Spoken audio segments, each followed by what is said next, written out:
Kalau suaminya bilang naik gaji, mules gak?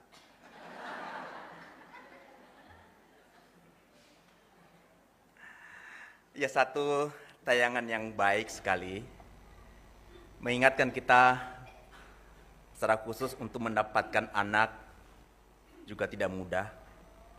Bahkan masa menjelang persalinan pun juga istrinya menghadapi juga masa-masa yang berat karena suami harus berpindah tugas ke luar kota.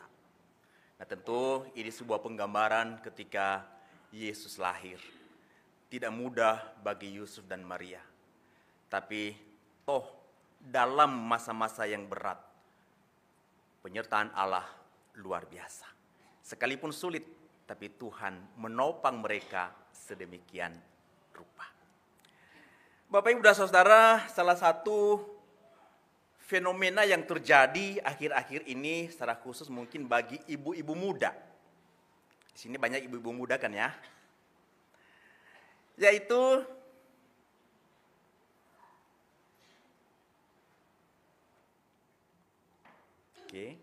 mungkin saya bisa dibantu. Nah, ada yang pernah mengikuti Maternity Shoot? Adalah masa-masa di mana mengabadikan hamil tua. Nah, biasanya masa-masa ini ketika diabadikan, biasanya si pakaiannya agak glamor, agak terbuka sedikit, gitu ya. Karena ingin mendapatkan satu angle yang pas untuk menceritakan kepada dunia ada berkat tersendiri melalui kehamilan. Jadi kalau ada yang ingin punya anak yang berikutnya, boleh dicoba. Pada masa hamil tua, difoto begitu ya, disimpan sebagai dokumentasi. Nah, biasanya ini terinspirasi dari gaya hidup atau juga perilaku para selebriti, gitu ya. Dan kemudian ini menjadi salah satu fenomena yang disukai oleh anak-anak muda pada zaman sekarang ini. Satu hal yang kita perlu pahami, bahwa kelahiran itu membawa berkat tersendiri kepada keluarga dan juga kepada orang-orang di sekelilingnya. Sekalipun sekali lagi dalam masa-masa itu, apalagi masa-masa persalinan yang normal begitu ya, tidak mudah, tapi setelah lahiran itu ada sukacita yang luar biasa. Yang pertama saya mau ajak kita bersama-sama berdasarkan Yesaya 9 ayat 5 sampai 6. Melalui kelahiran Kristus saya melihat pada bagian ini ada satu pesan yang begitu kuat. Bahwa melalui kelahiran Yesus Kristus ada satu kekuatan. Yaitu bahwa Yesus yang adalah terang itu melalui kelahirannya ia sedang membawa pengharapan yang baru. Dan pengharapan ini bukan sekedar menjadi cerita pada masa itu, tapi menjadi sebuah pengalaman demi pengalaman yang dirasakan oleh setiap orang di sepanjang masa. Bahkan sampai pada kekekalan. Kalau kita perhatikan kondisi kehidupan manusia, tentu kita bisa katakan manusia yang setelah jatuh dalam dosa berada di dalam kegelapan. Bukan hanya kegelapan secara material, tapi seringkali kemudian kita juga mengalami kegelapan hati. Kalau lagi baperan, lagi galau, seringkali suasana hati ini tidak terkendali. Ketika ada banyak beban-beban pikiran, seringkali kita mengalami kegelapan pikiran. Bahkan ketika kita mencoba memikirkan hari esok, dengan segala pergumulan-pergumulan yang ada, kita juga sangat mungkin diperhadapkan dengan kegelapan akan hari esok. Saya melihat kondisi ini yang terjadi dengan orang Israel. Mereka mengalami kegelapan hati, mereka mengalami kegelapan pikiran, mereka mengalami kegelapan akan hari esok mereka. Kenapa saya katakan demikian? Kalau kita perhatikan dalam Yesaya 9 ini adalah nubuatan yang disampaikan oleh Yesaya ketika pada saat itu Israel telah terpecah menjadi dua. Satu kerajaan utara dengan ibu kotanya Israel. Yang satu lagi adalah kerajaan selatan dengan ibu kotanya Yehuda. Nah, Bapak Ibu dan Saudara yang terkasih, pada saat itu kerajaan utara menghadapi ancaman dari Asyur.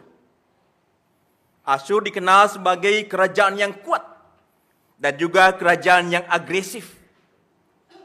Dan demikian juga kerajaan selatan, Yehuda, juga berada di bawah tekanan politik dan juga tekanan militer dari bangsa-bangsa di sekitar mereka.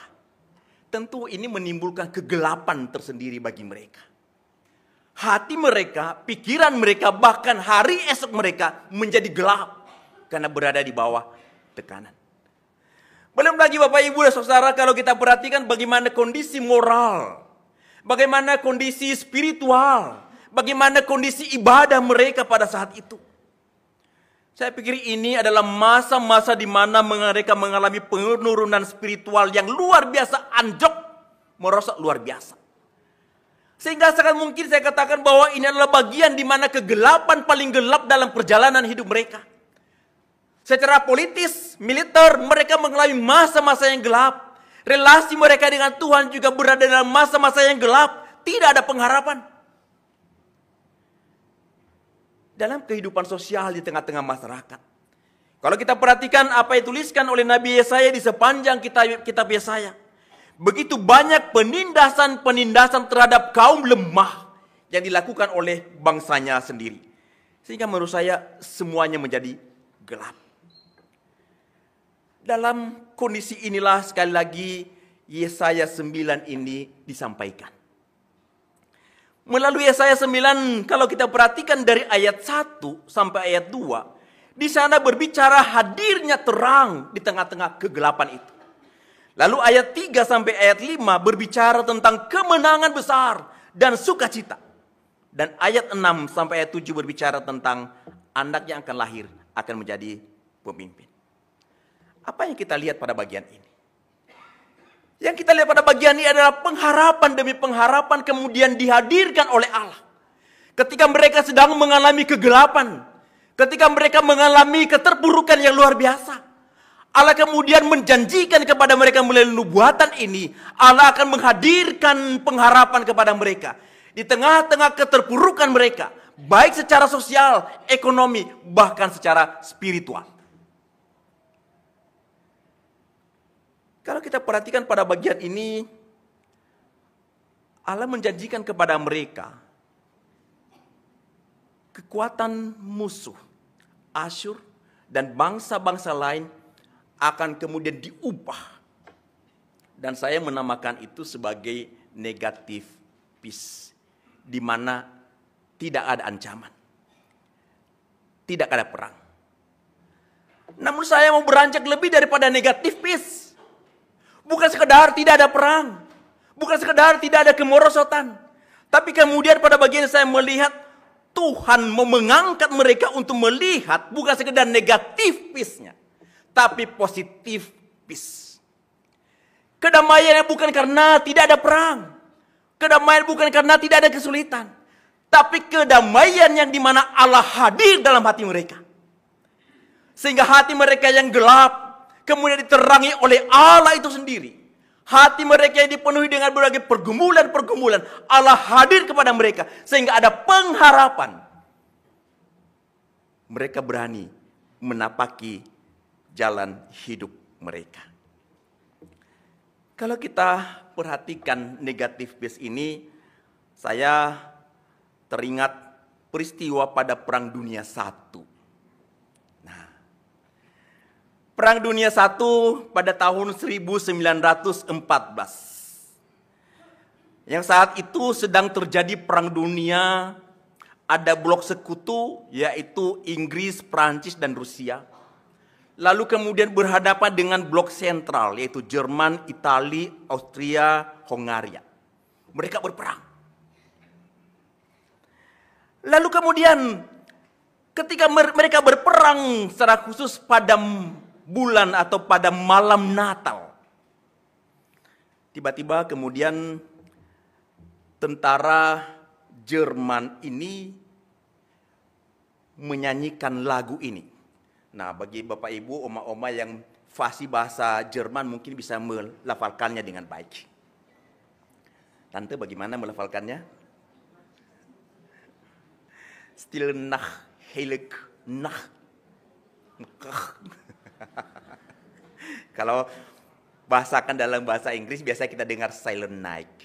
Nah, itu lagu itu. Jadi orang Jerman menyanyikan lagu itu.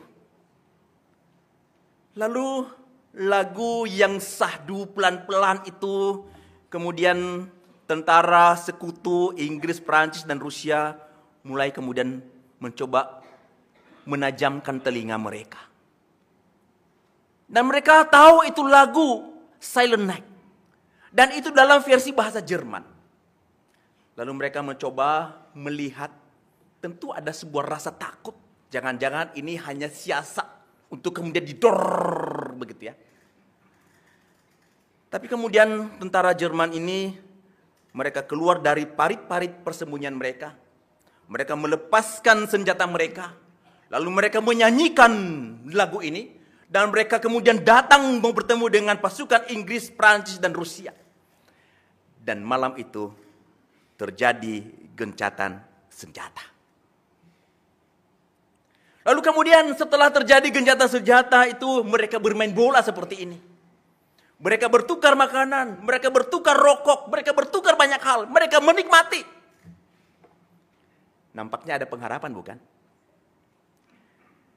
Tapi Bapak Ibu bagi saya ini ada negatif peace. Kenapa? Karena setelah ini selesai, mereka kembali ke parit-parit persembunyian mereka. Mereka kembali mengangkat senjata mereka. Mereka mengokang kembali dan mereka saling membunuh satu dengan yang lain. Nampaknya sebuah pengharapan menjadi damai. Tapi pengharapan yang semu.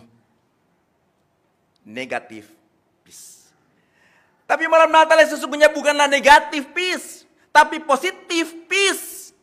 Di mana Allah itu bukan sekedar kemudian melakukan gencatan senjata. Tapi Allah itu kemudian masuk ke dalam hati kita.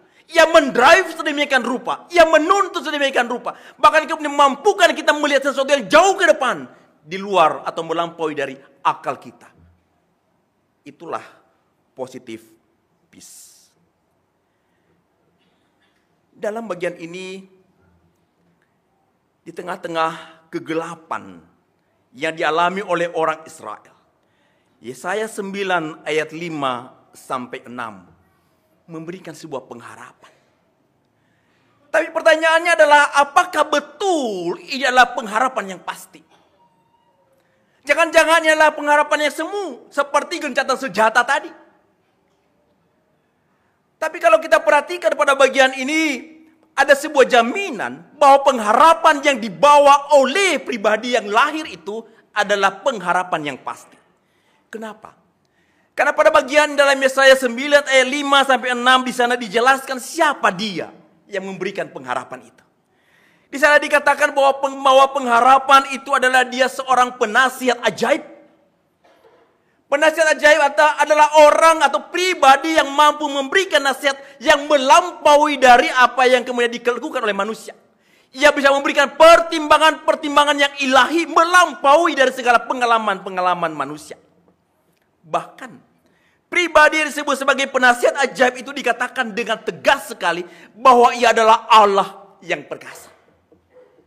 Bukan Allah yang lemah, tapi Allah yang perkasa. Di dalam tangan Allah yang perkasa itu ada pengharapan yang pasti. Sekali lagi, sekalipun di tengah-tengah kegelapan. Identitas pembawa pengharapan itu dilengkapi bahwa ia adalah Bapa yang kekal, Raja damai.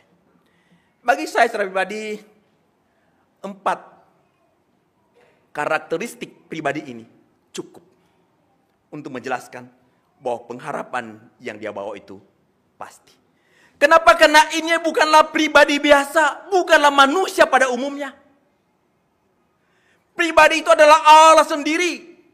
Allah sendiri yang telah menjadi manusia, lalu kemudian ia hidup di tengah-tengah manusia, dan ia melakukan karya-karya, bukan sekali lagi sekedar karya manusia, tapi karya keajaiban yang dikerjakan oleh Allah. Sehingga bagi saya pesan ini menjadi pesan yang sangat kuat bagi setiap kita. Apapun yang menjadi kondisi setiap kita, bukannya sekedar orang Israel pada masa itu yang mengalami pengharapan. Tapi apapun juga menjadi pergumulan-pergumulan setiap kita. Mari kita memandang kepada Kristus itu yang menjadi pusat dari Natal itu. Bahwa ia lahir bukan sekedar untuk dirayakan, tapi ia lahir untuk kemudian memberikan pengharapan kepada setiap kita. Sekalipun ada berbagai pergumulan-pergumulan, sekalipun ada berbagai kesulitan-kesulitan, lihatlah kepada Kristus yang lahir itu. Ia bukan sekedar membawa sukacita, bukan sekedar kemudian membawa pesta, tapi ada pengharapan yang ilahi, ada pengharapan yang pasti ia berikan kepada kita dalam menjalani kehidupan, sekalipun kehidupan itu sulit. Bapak, Ibu, dan Saudara, suatu kali ada cerita begini. Ceritanya itu adalah matahari itu memberikan undangan kehormatan kepada goa, dan ia mengatakan, mari berkunjung ke tempat Sam. Saya akan menunjukkan kepadamu bagaimana indahnya, luar biasa terang itu. Lalu kemudian goa itu memutuskan untuk menerima undangan tersebut. Lalu goa itu, tempat yang tergelap itu, naik ke permukaan bumi. Semakin naik ke permukaan bumi, dan dia semakin takjub. Yang melihat luar biasanya terang di mana-mana. Dan ia puas menikmati terang yang disuguhkan oleh matahari. Lalu kemudian setelah goa ini puas, lalu ia punya hutang budi dalam cerita itu kepada matahari. Ia mengatakan kepada matahari, matahari, aku mau undang kamu datang ke tempatku. Aku mau tunjukkan kepadamu tempatku di mana aku berada, tempat gelap yang tergelap. Lalu kemudian matahari memutuskan menerima undangan tersebut. Lalu kemudian matahari datang, ia masuk ke pusat bumi, ke tempat goa itu, tempat tergelap dari yang tergelap. Ia masuk ke goa itu, 5 menit ia masuk ke dalam goa, dan ia berteriak, "Goa, di manakah kegelapan yang tergelap itu?" Ia menunggu, dan ia tidak menemukan. Ia menyusuri goa itu semakin dalam. Setelah sekitar 15, 20 menit, 30 menit, dan ia kemudian berteriak, "Goa, di manakah kegelapan yang tergelap itu?" Menanti, dan dengan kecewa, ia meninggalkan goa itu. Ia kembali ke tempatnya. Dari cerita ini, apa yang kita tangkap? Kekuatan terang itu menghilangkan kegelapan. Tidak ada satu kondisi kekuatan manapun yang kemudian bisa memberangus terang itu. Ketika terang itu datang, maka segala sesuatu menjadi terang. Dan itu yang dikerjakan oleh Kristus. Kristus bukanlah sekedar matahari, Kristus bukanlah sekedar terang, tapi ia adalah Allah itu sendiri. Ketika ia datang ke tengah-tengah dunia, ada pengharapan yang baru melalui kehadirannya. Sehingga sekali lagi segala apa yang menjadi kegelapan demi kegelapan menjadi sirna oleh terang yang ajaib yang dibawa oleh Kristus. Yesus mengatakan, "Akulah terang dunia. Barang siapa mengikut aku, ia tidak akan berjalan dalam kegelapan, melainkan ia akan mempunyai terang hidup." Sekali lagi adalah pengharapan itu. Ketika kita kemudian percaya kepada Kristus, bukan sekedar menjadi orang Kristen, tapi ada pengharapan yang pasti. Firman Tuhan mengatakan bahwa yang terang dunia itu, ketika kita percaya kepada Dia, maka kita tidak lagi berjalan dalam kegelapan, bukan lagi bagian dari kegelapan, bukan lagi hidup dalam kegelapan, tapi kita adalah memiliki terang hidup yang dari Kristus. Maka melalui Natal pada malam hari ini, saya mau mengajak kita bersama-sama untuk boleh melihat pengharapan yang pasti yang diberikan oleh Kristus ketika kita hadir, merayakan, mengingat bersama peristiwa besar melalui kelahiran Yesus. Bapak, Ibu, dan Saudara, mungkin setiap kita saat ini memiliki pergumulannya masing-masing.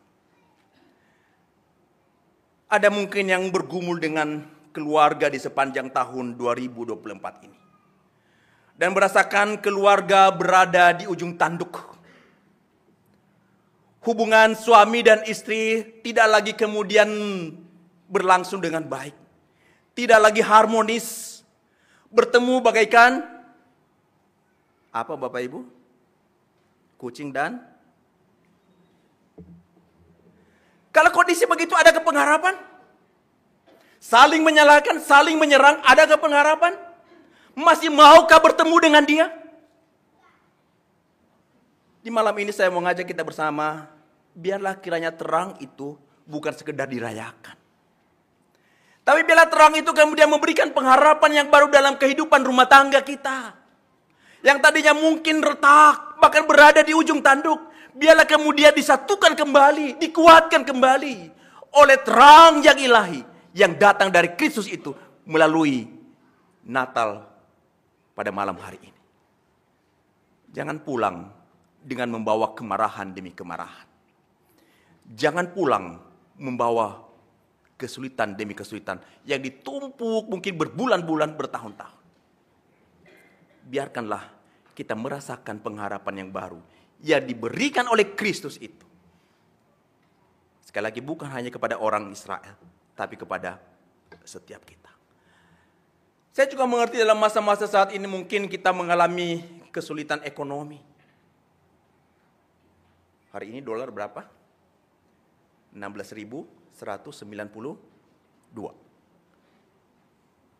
Cukup tinggi. Bagi kebanyakan orang ini menjadi masalah. Bagaimana? Belum lagi pajak naik menjadi berapa, Bapak Ibu? Kok pada tahu? Jadi naiknya berapa? Berapa naiknya? 2%. Salah. Naiknya 9%. Kalau misalnya pajaknya 10.000, lalu kemudian menjadi 12%, menjadi berapa? Jadi 12.000 atau 1.200. Yang dihitung adalah selisih itu lalu dibandingkan dengan 10.000. Maka naiknya 9%, bukan 2%. Bagi banyak orang, masalah tersendiri. Sehingga dia mungkin merasa bahwa ke depan ekonomi akan semakin susah, usaha akan semakin susah. Sekali lagi, biarlah itu boleh tetap menjadi sebuah masalah. Tapi biarlah kita boleh tetap melihat kepada Kristus yang sanggup menyelesaikan masalah-masalah itu. Ekonomi-ekonomi yang susah itu, bukankah Kristus jauh lebih berkuasa mengendalikan segala sesuatu. Sehingga sekalipun ada masalah, ada kesulitan, tapi pengharapan dalam Kristus membuat kita berani berjalan ke depan. Sekalipun tadi itu ada kenaikan pajak, ada kesulitan. Lalu kemudian kalau kita perhatikan anak-anak kita, anak-anak remaja. Secara khusus bagi mereka yang kelas 11, kelas 12. Tidak sedikit di antara mereka pada masa-masa ini sedang galau. Setelah ini, saya kemana? Saya ambil jurusan apa?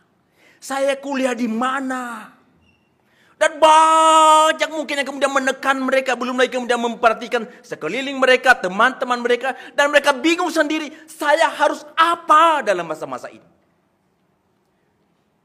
Anak muda, pengharapanmu dalam Kristus. Sebagaimana Kristus itu telah menanamkan dan memberikan kepada kamu dengan segala karunia-karunia, yang memberikan panggilan kepada kamu, tetaplah berjalan. Jangan galau. Pandang kepada Kristus yang memberikan kepastian kepadamu masa depan. Ada pengharapan dalam Kristus. Jangan menyerah, lihat kepada Kristus. Ia bersama dengan engkau. Pengharapan pasti Kristus berikan kepadamu. Maka sekali lagi saya mau tekankan, apapun yang menjadi pergumulan setiap kita, apapun yang menjadi pergumulan masing-masing kita,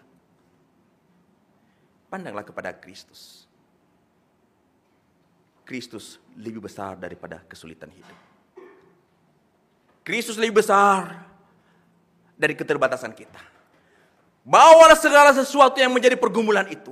Serahkan dalam tangan Kristus. Biarkan Kristus yang kemudian bekerja. Jalanilah kehidupan seperti biasa. Beri yang terbaik. Dan kita akan merasakan bagaimana Allah bekerja sedikit demi sedikit dalam hidup kita. Dan kita bisa melewati masa-masa yang sulit. Amin Bapak Ibu. Jangan menyerah. Tetap miliki pengharapan di dalam Tuhan. Hal yang kedua, ketika malam ini kita merayakan di malam terang lilin ini, bagi saya ini menjadi sebuah penegasan. Kalau ia memberikan pengharapan bukan sekedar konsep, bukan sekedar teori, tapi yang memberikan pengharapan itu ia kemudian hadir menyertai kita. Bukan sekedar konsep dan janji-janji belaka, tapi ia hadir, ia menyertai kita. Kalau kita perhatikan Natal yang dirayakan pada saat ini, bagi saya bukan berarti saya anti begitu ya. Memang identik dengan berbagai kemeriahan pesta. Identik dengan berbagai gemerlapan lampu Natal. Identik dengan berbagai kemegahan. Saya bukan anti. Tapi saya merasa bahwa ini adalah warisan versi barat. Saya merasa ini adalah warisan versi kolonial. Saya merasa ini adalah warisan budaya imperialisme. Bahkan mungkin juga kapitalisme. Kalau kita memperhatikan bagaimana Natal kelahiran Kristus jauh dari gemerlapan. Jauh dari hingar-bingar. Tapi kelahiran Kristus itu adalah sesuatu di mana dimaknai sebuah kemudian perenungan yang mendalam. Karena pada saat itu sedang terjadi penindasan, ketidakadilan. Pada masa-masa Imperium Roma. Sehingga memang tepat kalau di malam Natal itu adalah malam di mana perenungan bukan hingar-bingar. Nah sekali lagi saya mau katakan pada bagian ini, inilah yang kemudian diberikan oleh Allah kepada kita. Bukan sekedar janji. Tapi ia mau menyatakan ia bersama dengan kita. Ia mau mengatakan kepeduliannya kepada kita. Ia mau menyatakan bahwa ia hadir bersama dengan kita di tengah-tengah berbagai pergumulan-pergumulan. Yesaya 7 ayat 14 menjadi nubuat. Bahwa sesungguhnya seorang perempuan muda mengandung dan akan melahirkan seorang anak laki-laki. Dan ia akan menamakan dia Immanuel. Nubuatan ini kemudian digenapi kalau kita perhatikan dalam Matius 1 ayat 23 yang mengatakan demikian. Sesungguhnya anak darah itu akan mengandung dan melahirkan seorang anak laki-laki. Dan mereka akan menamakan dia Immanuel yang berarti Allah menyertai kita. Sekali lagi berawal atau beranjak dari sebuah pengharapan. Ketika nubuatan diberikan lalu ada pengharapan untuk melihat satu pribadi yang kelak akan melepaskan. Tapi bukan sekadar berhenti dengan pengharapan. Bukan berhenti dengan konsep dan ide. Tapi diwujudkan dengan tindakan nyata. Dalam Matius 1 ayat 23 mengatakan. Sesungguhnya anak darah itu akan melahirkan. Mengandung melahirkan seorang anak laki-laki. Dan mereka akan menamakan dia Immanuel. Yang berarti Allah menyertai kita. Bapak Ibu sekalian, berbicara soal penyertaan Allah, bagi saya, bagi orang Israel itu bukan sesuatu yang baru. Dalam perjalanan kehidupan mereka, mereka sudah merasakan bagaimana Allah menyertai mereka. Ketika mereka menuju ke tanah perjanjian, bagaimana Allah kemudian menyertai mereka melalui tiang api. Di tengah-tengah kegelapan itu ada terang dari Allah. Di tengah-tengah ancaman bahaya pada malam hari ada terang Allah bersama dengan mereka. Di tengah-tengah kegelapan itu ada terang Allah bersama dengan mereka. Mereka merasakan api itu. Dan sekarang bukan sekedar api atau tiang api yang menyertai mereka. Tapi ada satu pribadi yang menciptakan tiang api itu. Bersama dengan mereka menjalani kehidupan.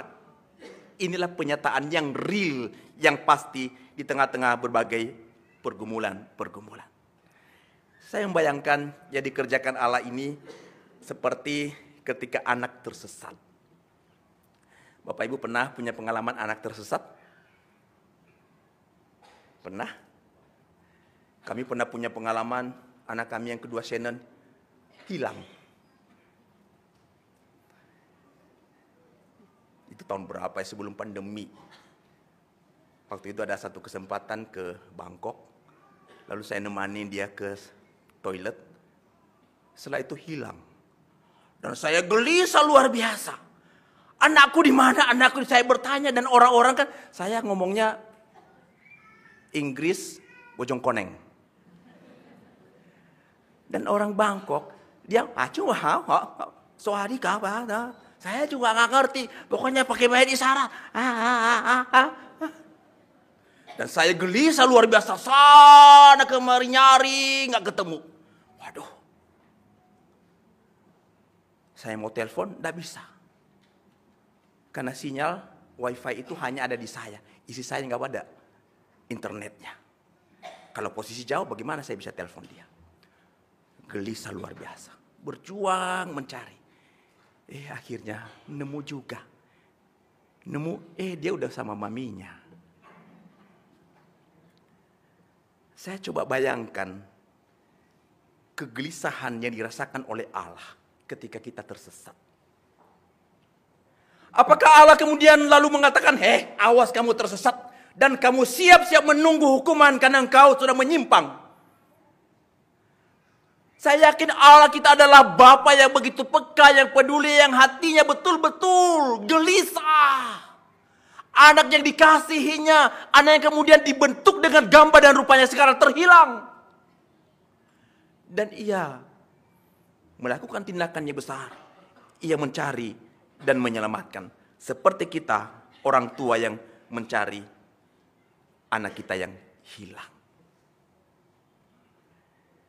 Bapak Ibu, ngomong-ngomong, menurut Bapak Ibu apa operasi SAR terbesar, terlama, dan termahal di dunia? Apa menurut Bapak Ibu operasi penyelamatan terbesar, terlama, dan termahal di dunia?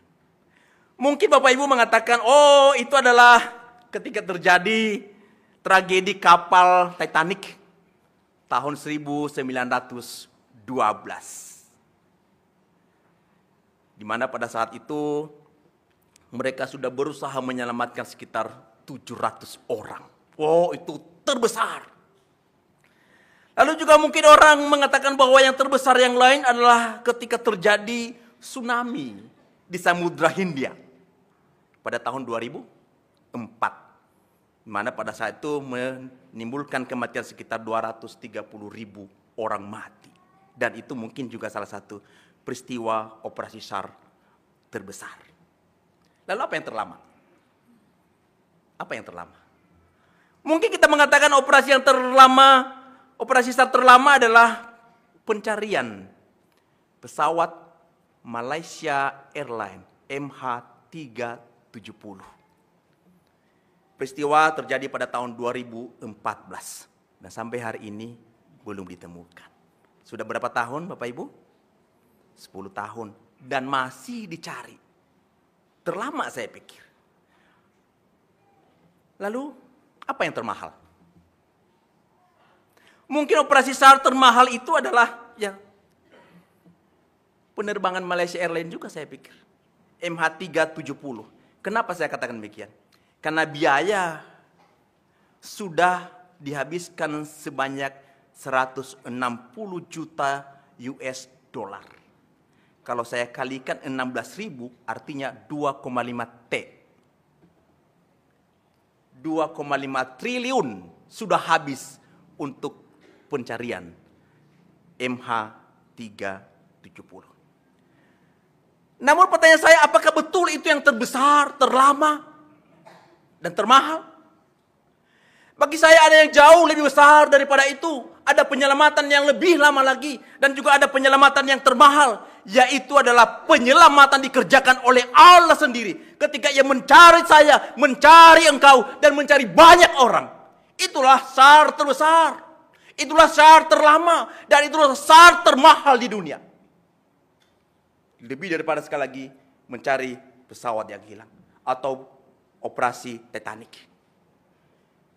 Ketika Allah mencari saya, mencari kita, Allah tiada henti-hentinya Ia melakukan penyelamatan ini. Bahkan ketika kita mendeklarasikan bahwa kita adalah anak Tuhan sekalipun, bukankah seringkali kita kemudian menyimpang? Tapi penyelamatan dikerjakan oleh Allah terus menerus. Ia mencari kita, Ia menuntun kita kembali. Bahkan kemudian Ia mencari orang-orang lain yang belum percaya kepadanya. Dan inilah yang terbesar, terlama, dan termahal di dunia. Dan malam ini kita rayakan operasi SAR yang dikerjakan oleh Allah. Penyertaan Allah ini adalah penyertaan yang luar biasa. Bahkan dalam perjalanan kehidupan kita kelak, Ia bersama dengan kita, Ia menolong kita, Ia memberikan penguatan-penguatan kepada setiap kita. Dalam Wahyu 21 ayat 23 di sana dikatakan, dan kota itu tidak memerlukan lagi matahari dan bulan untuk menyinarinya, sebab kemuliaan Allah meneranginya dan anak domba itu adalah lampunya. Sekali lagi inilah penyertaannya kepada setiap kita sampai kepada kekekalan. Ia tidak meninggalkan kita, Ia bersama dengan kita. Kalau itu yang dikerjakan oleh Allah kepada setiap kita. Sekarang saya mau mengajak kita bersama-sama melihat apa sih yang sudah dikerjakan oleh Allah selama ini dalam perjalanan hidup kita. Setidaknya Bapak Ibu dan Saudara sampai pada malam hari ini di tanggal 24 Desember 2024. Mari kita lihat bagaimana Allah menyertai kita. Kita bersyukur Bapak Ibu, kita bisa melewati masa-masa pandemi yang berat. Adakah di antara kita bahkan gereja yang sanggup kita mengatakan kami bisa melewati masa-masa pandemi karena kami hebat, kami berpengalaman, kami mampu? Adakah? Bagi saya secara pribadi Bapak Ibu, kalau kita bisa melewati itu bukti penyertaan Allah yang pasti. Bukankah setiap kita dalam masa-masa itu dipenuhi dengan kegelisahan, ketakutan, kebingungan, was-was.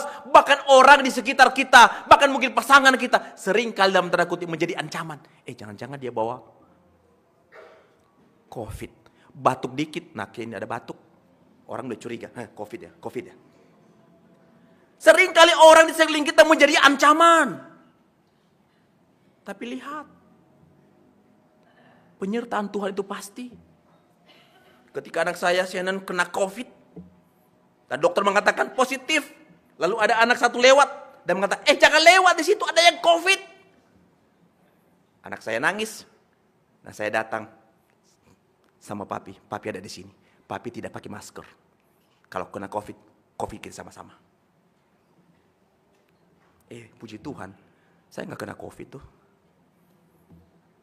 Saya lihat Tuhan itu luar biasa. Menolong melewati masa-masa pandemi. Demikian juga mungkin kita diperhadapkan dengan berbagai masalah-masalah dalam pekerjaan. Pasca COVID Bapak Ibu tentu kita semua mengakui pekerjaan tidak mudah. Usaha juga mungkin banyak yang belum pulih. Ada mungkin banyak orang yang kehilangan pekerjaan atau tutup usaha. Apakah kemudian kita berhenti dan menyerah dengan kondisi ini? Sekali saya mau mengatakan, Yesus yang adalah terang itu, Ia mau menyertai kita melewati masa-masa itu. Sebagaimana di masa lalu Ia telah bersama dengan kita melewati masa-masa yang sulit. Dalam masa-masa sekarang pun, Ia bersama dengan kita. Ia tidak akan meninggalkan. Kalau engkau saat ini sedang menghadapi masa-masa yang sulit dengan pekerjaan, jangan berhenti berharap kepada Tuhan. Ia Allah yang menyertai kita dalam melewati masa-masa yang sulit. Kalau engkau mengalami kesulitan dalam berbagai usaha-usaha, jangan berhenti. Lihat kepada Kristus. Ia sanggup menolong kita melewati masa-masa yang sulit. Amin. Pandang kepada Kristus. Masalah hadir itu biasa. Karena kita manusia sudah jatuh dalam dosa.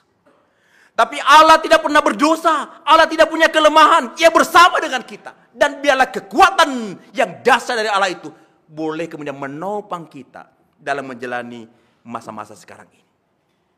Demikian juga Bapak Ibu, kalau misalnya kita menghadapi masalah dalam keluarga. Tadi saya katakan mungkin ada keluarga yang berada di ujung tanduk. Merasakan bagaikan neraka hari demi hari. Jangan berhenti berharap. Pengharapan kita tidak pernah menjadi sia-sia. Pengharapan itu sekali lagi digenapkan. Kristus yang kita rayakan pada malam hari ini. Ia bersama dengan kita melewati masa-masa yang sudah dalam keluarga kita. Yang penting jangan sampai kemudian mengambil keputusan-keputusan yang tidak berkenan kepada Tuhan dalam masa-masa yang sulit. Tetaplah memandang kepada Kristus. Ia bersama dengan kita. Amin. Tetap bersama dengan kita. Atau juga mungkin Bapak Ibu diperhadapkan dengan vonis dokter. Sakit, cancer misalnya. Atau sakit ini dan itu. Biasanya orang kalau divonis seperti begitu kan lalu semangatnya itu menjadi patah. Gundah. Gelisah. Yang tadinya tidak sakit jadi tambah sakit. Sekali lagi apapun yang menjadi vonis yang diberikan. Jangan kita berhenti dengan vonis itu. Bukankah Allah yang kita miliki adalah Allah yang melampaui dari segala dokter itu? Allah yang menciptakan dokter, Allah yang menciptakan pengetahuan. Ia sanggup menolong kita melewati masa-masa yang sulit itu. Ada cara Allah dengan hikmat yang sempurna menolong kita melewati masa-masa yang sulit itu. Tetaplah rasakan penyertaannya. Jangan berhenti dengan kesulitan dan lalu meratapi hidup dengan berbagai kesulitan-kesulitan. Mungkin juga kita di sepanjang tahun 2024 ini ada anggota jemaat yang merasakan kesedihan yang mendalam atau duka cita. Bapak Ibu, seringkali orang mengatakan separuh nafasku, separuh jiwaku hilang bersamanya. Lalu kemudian membuat kurang semangat atau kurang gairah dalam hidup. Saya mengerti tidak mudah. Mungkin di tahun-tahun yang lalu kita merasakan kehilangan yang mendalam, kesedihan yang mendalam, duka cita yang mendalam. Apalagi dia adalah tumpuan orang yang kita andalkan, kita harapkan dalam keluarga. Saya mengerti berat. Tapi saya mau ngajak kita bersama-sama untuk kemudian melangkah lebih tinggi dibandingkan dengan segala pergumulan-pergumulan itu. Allah yang punya kehidupan adalah Allah yang memelihara kita. Sebagaimana Allah menolong kita melewati masa-masa yang susah, masa-masa yang sedih. Ia bersama kita, Ia menopang kita juga. Untuk kemudian menatap hari esok yang penuh dengan pengharapan dalam Tuhan. Ia tidak akan tinggalkan. Penyertaan Allah itu pasti, Bapak Ibu. Penyertaan Allah bukan konsep. Penyertaan Allah bukan teori. Tapi penyertaan Allah itu real. Masa-masa yang lalu sejarah sudah mencatat. Begitu banyak orang telah merasakan bagaimana Allah menyertai mereka melewati masa-masa yang sulit. Bahkan dalam masa-masa duka cita. Ia pun bersama dengan Bapak Ibu juga. Ia pun bersama dengan engkau. Yang penting adalah terus maju, terus melangkah, menatap hari esok dalam Tuhan. Jangan andalkan diri. Tuhan itu bukan Tuhan yang jauh. Tuhan yang dekat. Tuhan yang bersama dengan kita. Bukan sekadar Allah yang kemudian berada di tahtanya yang maha kudus, yang suci di sana. Dan begitu agung dan jauh. Tapi Tuhan yang begitu dekat dengan kita. Tuhan yang kemudian merangkul kita. Tuhan yang kemudian berbicara dalam hati kita. Tuhan yang kemudian memberikan semangat kepada kita. Bahkan cara Tuhan seringkali kemudian kita bisa tidak selami. Bagaimana caranya membuka pintu berkat satu demi satu. Yang penting sekali lagi, rasakanlah penyertaannya. Jangan sampai kemudian kita terus-menerus dikuasai dan dikendalikan oleh berbagai pergumulan-pergumulan. Rasakanlah kehadirannya. Maka melalui firman Tuhan pada malam hari ini, saya menekankan dua hal ini kepada kita. Bahwa pada malam hari ini kita tidak berhenti dengan lampu gemerlapan. Bukan berhenti dengan perayaan hari ulang tahun. Tapi pada malam hari ini kita sedang merayakan inkarnasi Allah menjadi manusia. Kita sedang merayakan Allah itu datang ke tengah-tengah dunia melalui pribadi Yesus yang memberikan pengharapan yang pasti kepada kita. Dan kita sedang merayakan inkarnasi Allah yang menjadi manusia. Ketika ia menjadi manusia, ia tidak jauh. Ia menyertai engkau dan saya. Ia bersama dengan kita. Ia mengerti perasaan kita. Ia mengerti hidup kita. Dan ia sudah menyediakan masa depan yang indah di dalam Kristus. Sekali lagi, mari bersama-sama melalui malam terang lilin pada malam hari ini. Kita melangkah bersama-sama melihat pengharapan yang besar dalam Kristus. Dan melihat penyertaan demi pernyataan yang ajaib yang Allah akan kerjakan di sepanjang hidup kita.